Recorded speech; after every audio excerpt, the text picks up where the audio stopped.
Cœur à cœur, une émission proposée par l'association Jardiniers du Bonheur.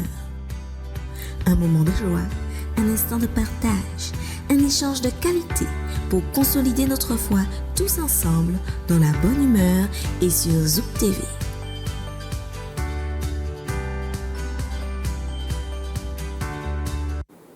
Bienvenue parmi nous, bienvenue à ce Cœur à Cœur. Un Cœur à Cœur spécial parce qu'aujourd'hui nous avons le privilège de recevoir dans ce jardin du bonheur un homme hors du commun, un homme qui est passionné de Jésus. Jacques Césaire, bonsoir, bonjour. Bonsoir, bonjour Pascal, c'est un plaisir pour moi de répondre à cette invitation et je suis vraiment content et fier d'être là. Ah, ça nous met du baume au cœur. Et vous, nous sommes heureux de savoir que vous êtes au rendez-vous, prêts à recevoir le meilleur. Nous remercions par ailleurs Manuela pour sa douce voix, ses douces mains qui nous permettent cette magnifique mise en onde. Sans plus tarder, savez-vous quel sujet nous a proposé notre invité spécial? Je me tourne vers lui et il aura le privilège de nous dire qu'il s'agit de cœur à cœur. Comment, Jacques, tu disais? Oui, heureux ceux qui ont le cœur pur, car ils verront Dieu. Donc ça tombe bien dans un cœur à cœur. Ça tombe bien dans un cœur à cœur pur.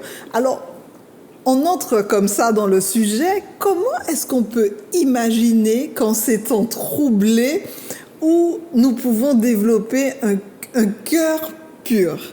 Quand on sait, alors je sais que mon cœur est chaud déjà pour ce partage, quand on sait que le cœur de l'homme, on va voir ce verset tout à l'heure, est loin d'être pur. Alors Jacques, quelle source d'inspiration? Un cœur pur parce que nous verrons, c'est une béatitude. C'est une béatitude, parce une bénédiction. Parce que nous verrons le royaume de Dieu. Oui, c'est cela. Alors celui qui lance cette fois, c'est Jésus. Et c'est une bénédiction. Alors, il dit, heureux ceux qui ont le cœur pur, car ils verront Dieu. Nous voulons tous voir Dieu, c'est notre objectif. Mais qu'est-ce que Dieu demande? C'est la question d'aujourd'hui. Alors, dans Proverbe 23, verset 26, il est dit, mon fils, donne-moi ton cœur. Et en d'autres termes, mon fils, fais-moi confiance. Alors, Dieu demande le cœur. Et nous savons maintenant, partout, lorsque nous envoyons des messages, nous accompagnons ces messages par un petit cœur rouge, disant qu'on est touché, ça vient du cœur. Ou bien, si nous recevons une bonne nouvelle, on tient le cœur.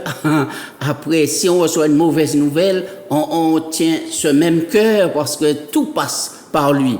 Alors, et Jésus dit, mon fils, donne-moi ton cœur. Et ce que j'aime avec Dieu, et c'est ce que tu disais, Pascal, en introduction, ce cœur que Dieu réclame, c'est pas un cœur qui est bon, ce n'est pas un cœur qui est pur, mais Dieu le veut. Et nous allons voir pourquoi Dieu réclame ce cœur. Alors, le texte dont tu as fait mention, c'est Jérémie 17, on va aller 3 versets, verset 5, après le verset 9, et ensuite le verset 10. Il est dit dans Jérémie 17, verset 5, « Ainsi, par l'Éternel, maudit soit l'homme qui se confie dans l'homme, qui prend la chair pour son appui et qui détourne son cœur de l'Éternel. » Et ensuite, au verset 9, le cœur est tortueux. C'est ce fameux verset que tu voulais entendre, Pascal. Le cœur est tortueux par-dessus tout. Il est méchant. Qui peut le connaître? Et quand Dieu pose la question, ce qui est bien avec lui, il donne la réponse. Et ensuite, il dit, moi, l'Éternel, j'éprouve le cœur, je saute les reins pour rendre à chacun selon ses voies, selon le fruit de ses œuvres. Ce que tu es en train de nous donner là, c'est nos amis jardiniers partagent cet avis, je sais, avec moi, c'est du dachine. Ah oui, oui. C'est une nourriture solide. Alors, j'ai une question. Tu as parlé du cœur qui est tortueux par-dessus tout.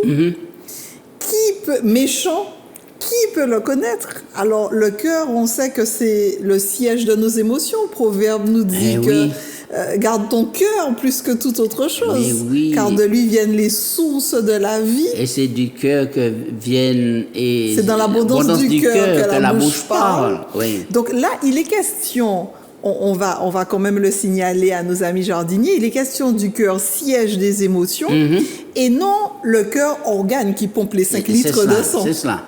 Et en réalité, quand on va dans l'original du texte, on voit que c'est la personne même, c'est l'être. Tout à fait. Mais nous savons, si l'être n'a pas le cœur, eh bien, il n'a pas de vie non plus. Exact. Et c'est ce qui est excellent avec Dieu.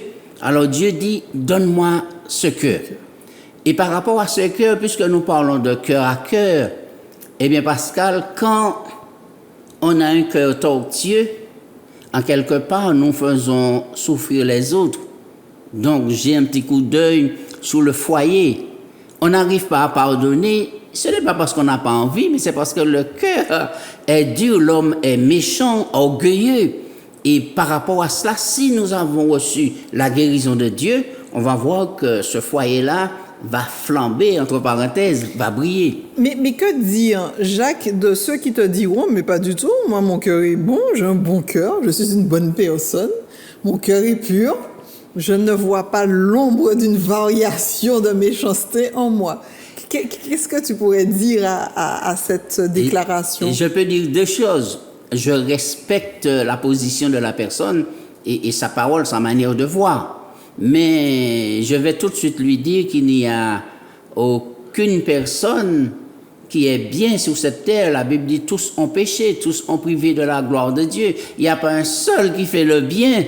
Donc, en réalité, quand nous naissons sur cette terre, nous sommes tournés vers le mal, à faire le mal parce que nous avons hérité cette nature pécheresse.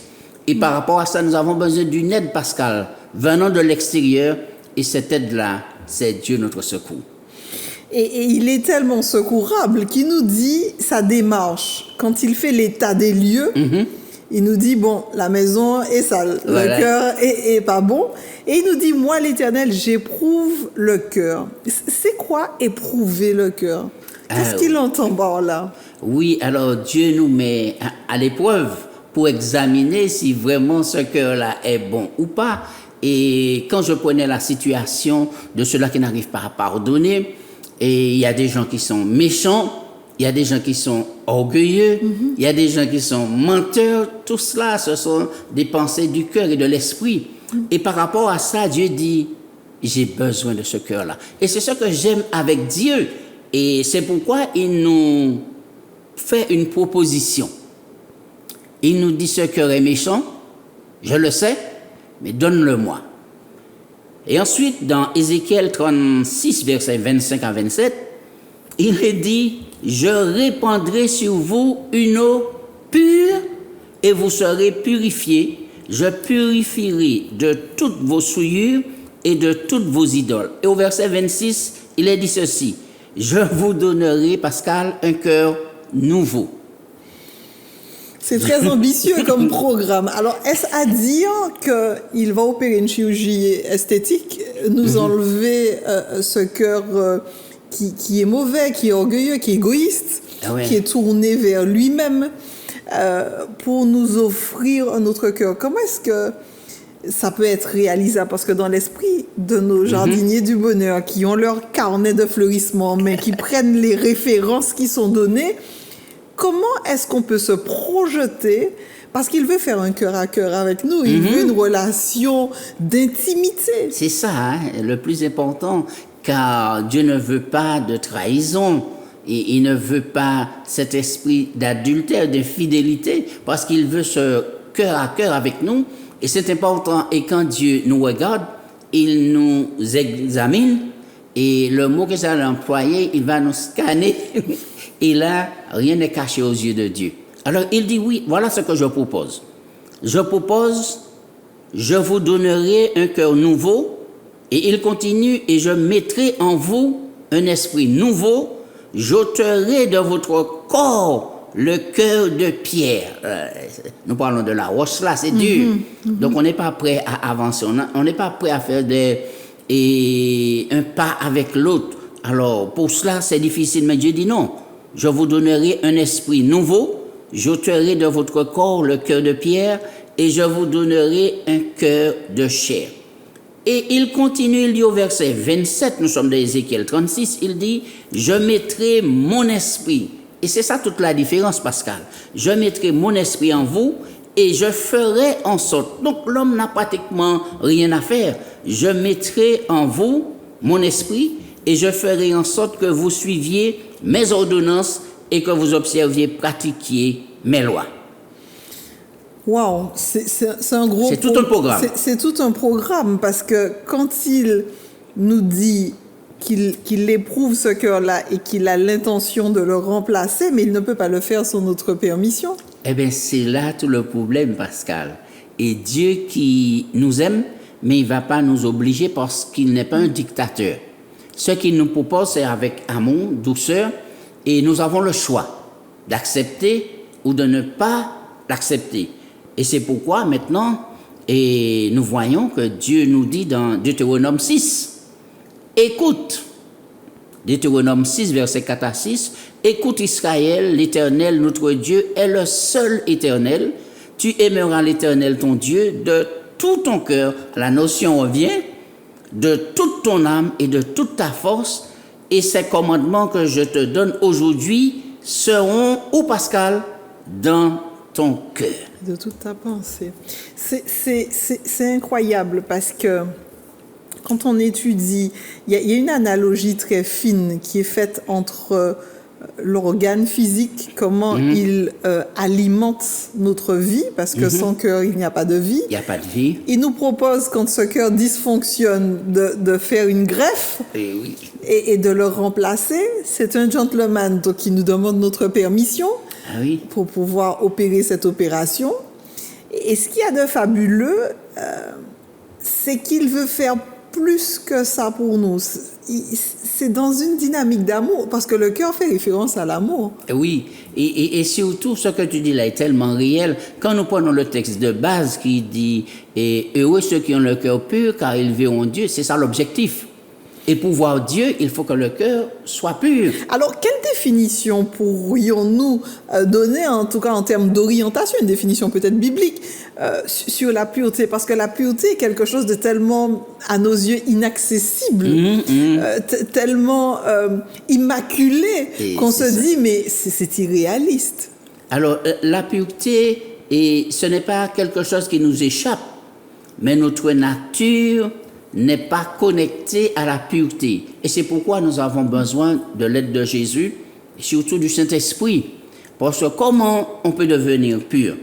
Eh bien, c'est en marchant sur le sentier que Jésus nous a laissé, car il est dit dans Jean 14, verset 6, « Je suis le chemin, la vérité et la vie. » Et celui qui accepte Jésus dans sa vie laisse un état de péché et passe dans un état de pécheur repentant. Il y a une grande différence, Pascal. Ça veut dire qu'il y a des gens qui sont dans le péché, qui vivent dans le péché. Il y a d'autres qui acceptent Jésus, ils ont entendu l'appel et ils ont décidé de marcher avec Jésus. Jésus dit, je suis le chemin, voilà, je suis le bon berger et maintenant, vous pouvez me suivre. Mais ça veut dire, alors, c'est vrai que nous sommes des étudiants, hein. Nous sommes à l'école du jardin de la vie, en tout cas. Et qu'est-ce que ça veut dire marcher avec Jésus? Qu'est-ce que ça veut dire? Alors, marcher avec Jésus, c'est de pouvoir vivre selon le programme de Jésus. Il l'a dit dans Jean 14, 16, si vous m'aimez, gardez mes commandements. Je ne peux pas prétendre aimer Pascal, et quand je dois l'emmener à la mairie, je dis non, pas ça, surtout. À mon entendeur, salut. Donc, il y a ce cœur à cœur avec Dieu. Si j'aime Jésus, je dois en même temps m'accaparer du programme de Jésus. Donc, je change de vie. De pensée, parce qu'on a parlé de la notion de pensée qui est quand même très, très présente. Absolument. Et c'est par le Saint-Esprit que nous arrivons maintenant à saisir l'opportunité que Dieu nous donne de passer d'enfant du diable à enfant de Dieu. Et ça, c'est très important. Alors, qu'est-ce que la Bible nous enseigne sur le cœur? Alors, je vais prendre quelques textes rapidement. Proverbe 17, 20, dit un cœur faux, Pascal, ne trouve pas le bonheur, et celui dont la langue est perverse tombe dans le malheur. J'ai un autre texte qui dit, à celui-là, je l'aime beaucoup. Proverbe 17, 22. Un cœur joyeux est un bon remède, mais un esprit abattu dessèche les eaux. Aujourd'hui, nous avons beaucoup de personnes qui sont touchées par le cancer. Parfois, c'est le stress, parfois, c'est une déception, et la personne est tout le temps sur elle-même, elle s'est renfermée dans un coin, et elle est sur elle là, et elle commence à dépérir sur place. Et puis, nous avons maintenant un médicament puissant, la joie, Pascal. Un cœur joyeux est un bon remède. Est un bon remède. Le texte original dit, mais c'est le meilleur médicament, la joie. Et parfois, on pense que c'est trop simple, on ne va pas l'utiliser comme médicament, mais je dois vous dire que beaucoup de personnes se soignent par la joie maintenant. Mais d'ailleurs, la joie, c'est l'amour qui s'extériorise. Et oui. Et Jacques, il y a quelque chose que j'aimerais que nos amis puissent toucher du doigt, parce que quand tu nous fais cette proposition de Jérémie 9:10, on a commencé à décortiquer le début, mais on s'est permis de faire des petites recherches quand même. Mais oui. Pour se rendre compte que, il dit, moi l'Éternel, j'éprouve le cœur. Donc on a vu le cœur dans toute sa dimension, des pensées que nous entretenons et qui vont même jusqu'à, selon ce que tu nous dis, paralyser notre être physique, puisqu'on peut tomber en maladie si on entretient de mauvaises pensées dans le cœur. Oui, le cœur peut devenir pierre, donc ça veut dire que le sang ne va plus circuler. Et on a beaucoup d'expressions autour du cœur. Hein? On dit, on y trappe gros tchè, on y bon tchè, etc. Et on voit que le cœur, c'est le centre, l'épicentre. Et ça, il le veut.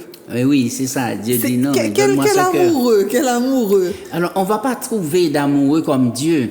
Parce que moi, peut-être pour dire, bon, et je vais donner mon cœur à telle personne, ça veut dire que je vois déjà quelque chose dans cette personne, quelque chose que je vais peut-être en profiter. Mais Dieu ne peut rien profiter en nous. Sa nature, Pascal, c'est d'aimer. Alors, il dit maintenant, donne-moi ce cœur. Un cœur qui va nous conduire à la mort, à la perdition. Il dit non, je veux le prendre et je vais faire un changement. Et c'est pourquoi le texte de Jean 3,16 dit, car Dieu a tant aimé, l'amour revient, qu'il a donné son Fils, afin que quiconque croit en lui ne périsse point, mais qu'il ait la vie éternelle. Alors quand Dieu dit, donne-moi ton cœur, eh bien là, il veut nous donner un coup de main pour parfaire en nous l'image de son Père, car c'est ça que Jésus est venu faire ici-bas. Mon cœur est chaud. Alors, puisque nous parlons de cœur, et dans le prolongement du cœur, il dit, j'éprouve le cœur, je sonde les reins. Et figure-toi que je suis allée piocher à dire, mais pourquoi est-ce qu'il dit, je sonde les reins? Pourquoi est-ce qu'il nous parle de sonder les reins? Et en fait, on voit que les reins physiques maintiennent notre équilibre, notre équilibre intérieur.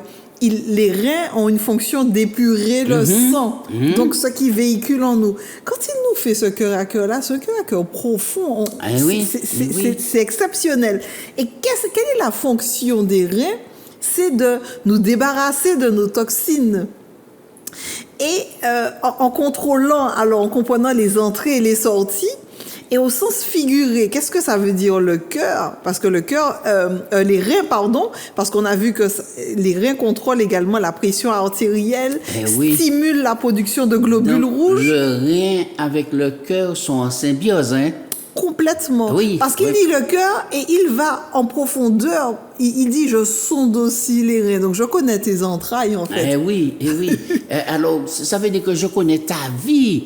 Et ça veut dire que si Dieu parle des reins, et tu as bien fait de mentionner que ça fait fonction de purification, de tout cela pour enlever les déchets, eh bien, maintenant, quand nous voyons, et si nous voulons faire une portée spirituelle, Jésus dit, mais ayez à vos reins la vérité comme ceinture. Et la vérité, ce n'est pas une doctrine, Pascal, mais c'est la personne de Jésus, parce que Jésus a dit, je suis la vérité. Donc ça veut dire, lorsqu'on accepte la vérité et qu'on s'attache avec la vérité, les reins, solidement, ça veut dire que cette vérité-là va nous purifier, va enlever tous les déchets du péché. C'est-à-dire des mauvaises pensées. Et quand tu dis les reins, excuse-moi, ça m'a rappelé une expression bien de chez nous, Marie-rein solide. Marie-rein Parce que solide. ça qui a venu là, il chaud. Et se débarrasser de ces pensées négatives qui peuvent venir justement intoxiquer notre sang, le sang de notre cœur, qu'il veut pur. Oui. Et il veut nous débarrasser de ça, nous purifier de ces toxines du péché pour nous conduire vers le flot de la vie éternelle. Mais c'est merveilleux. ce qu'il attend, c'est merveilleux et c'est tout bénéfique pour nous. Donc c'est pourquoi lorsque nous entendons la parole de Dieu, par exemple dans Jérémie 15, 16 dit « J'ai recueilli tes paroles et je les ai dévorées, Pascal. » Ça fait du bien d'entendre cela. C'est un amoureux seulement qui peut parler comme ça. Parler comme ça. Et je les ai dévorées. Tes paroles ont fait la joie et l'allégresse de mon cœur, car ton nom est invoqué sur moi, Éternel des armées. C'est formidable. C'est formidable. Alors, ce qu'on va retenir, parce qu'on arrive déjà à la fin de notre partage quasiment, un cœur pur, c'est possible. C'est ce que tu es venu nous dire aujourd'hui. Un cœur pur, c'est possible. Mais pas seul. Pas seul. On ne peut pas y arriver seul parce que notre nature, c'est pourquoi la Bible dit un léopard peut-il changer sa peau? Nous qui sommes accoutumés à faire le mal, comment nous allons pouvoir faire le bien?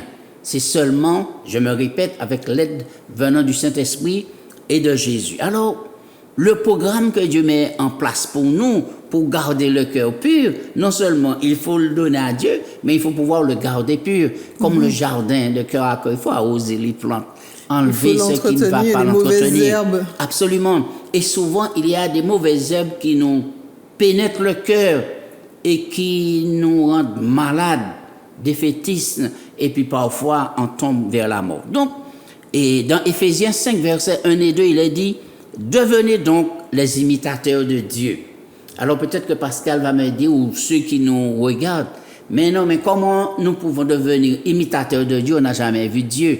Mais on a posé la question à Jésus, montre-nous le Père. Il a dit, celui qui m'a vu a vu le Père. Donc Jésus est venu nous révéler la personne de Dieu, la personne de son Père. Et là, Jésus, nous pouvons le suivre car il est le chemin, la vérité et la vie. Alors comment? Et c'est pourquoi il nous donne tout un programme et les gens pourront continuer à méditer dessus dans Éphésiens 5, versets 15 à 21. Prenez garde de vous conduire avec circonspection, non comme des insensés, mais comme des sages.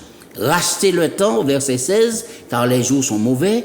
C'est pourquoi ne soyez pas inconsidérés, mais comprenez quelle est la volonté du Seigneur. Ne vous enivrez pas de vin, c'est de la débauche, mais soyez au contraire remplis du Saint-Esprit. Tout un programme pour garder le cœur pur. Et ensuite, entretenez-vous par des psaumes, par des hymnes et par des cantiques spirituels, chantant et célébrant de tout votre cœur les louanges du Seigneur. Et puis il dit, rendez continuellement grâce pour toutes choses à Dieu, au nom de notre Seigneur Jésus-Christ, vous soumettant les uns aux autres dans la crainte du Christ. Alors, c'est vrai que c'est tout un programme, mais on va se revoir de toute façon. Tu ne vas pas tout nous donner dans un seul cœur à cœur, même si ton cœur est chaud. Alors, rapidement, Jacques, on achève ce partage intense. Qu'est-ce qu'on pourrait dire à nos amis jardiniers qui se disent, mais mon pas de bon, mon mauvaise pensée, comment on peut faire pour aller dans ce parcours d'amour, pour accepter cette invitation d'un cœur pur et de cette invitation d'une nouvelle vie. Juste un petit mot. Oui, ce que je leur dis, c'est qu'en réalité, c'est pas possible à vue humaine. Mais laissez Jésus entrer dans notre vie. Et c'est ce qui va faire toute la différence. Essayez, et la bonne nouvelle, c'est que Jésus est venu pour ceux qui sont méchants, mauvais, les criminels. Peut-être que vous serez choqués de l'entendre, mais il est venu pas pour les bons, mais pour les méchants. Et c'est pour cela que nous avons cette opportunité de lui dire, Seigneur, je te donne mon cœur. Alors, merci Jacques pour ce message d'encouragement. Merci d'avoir accepté notre invitation. À vous, chers amis jardiniers, merci de votre sourire, de votre participation. Et retenons, je te donne ton cœur, je le prends. Alors nous disons, oui, je te donne mon cœur, prends-le Seigneur. À très bientôt pour un prochain Cœur à Cœur. Chimé la vie, chimé la paix, chimé l'espoir, chimé la santé, chimé la joie et puis bonheur, qu'a passé aussi parti chimé jardin bonnet. Adam bel ti jardin ta là, zie ka ouvert les belles nati, zore ka tan zoezo chanti, di la main ka menyen et puis douce feuilles et puis fleurs toute qualité coulée. En fond donc jardin bonnet mameille, vini goûter, vini garder, vini goûter, vini manier, vini porter kachilation la vie, vini trouver chimé la paix, vini trouver chimé bonnet.